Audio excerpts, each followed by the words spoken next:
For today's video, magluluto tayo ng nilagang pork. Ayaw ng anak ko ng baka, hindi nakain ng baka. Ayan, pressure muna natin. Tapos ito yung ating mga sahog. Ayan, saging na saba, may sibuyas, patatas.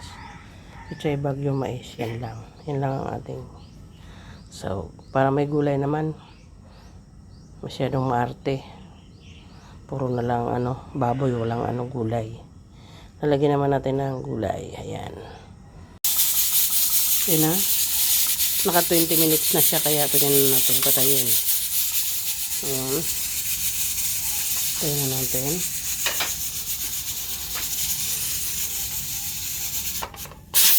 Ayan. So, ayan na. Lalagyan natin ng ating mga lagay natin ng mais. Yan ang mais. Kasi medyo palalambutin pa natin ito. Sibuyas. Masarap kasi maraming sabaw. Yan. Tapos lalagyan natin ng cubes.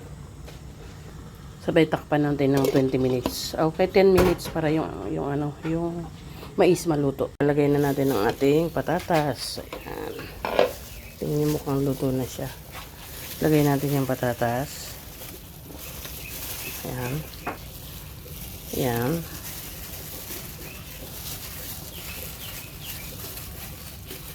Para patatas naman maluto.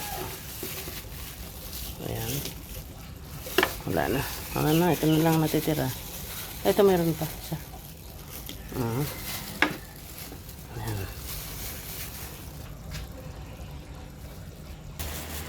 Lalagay naman natin yung patatas.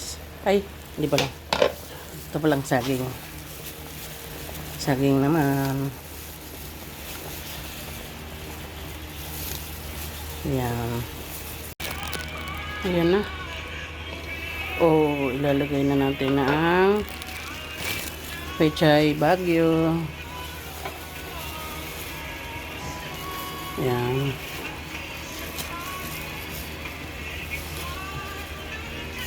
Diba? Ayan. Sabay patay ng apoy.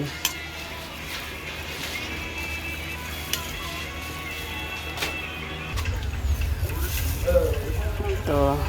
Prepare muna tayo. Lalagay tayo ng kanin. Ayan na. Luto na.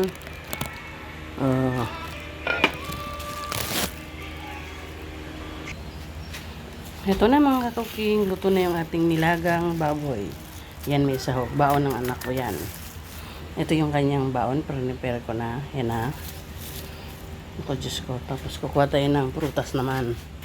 Isang mangga. Itong medyo malaki. Ito na. Yan, kahapon saging, ngayon mangga naman. Yan ang baon niya. Ano kasi yan eh. Yan. Na-prepare na. Ay, maagang morning. Almusal. Sabaw. Kakain na siya. Thank you for watching. Please follow and share. Like, follow, and share. Thank you so much.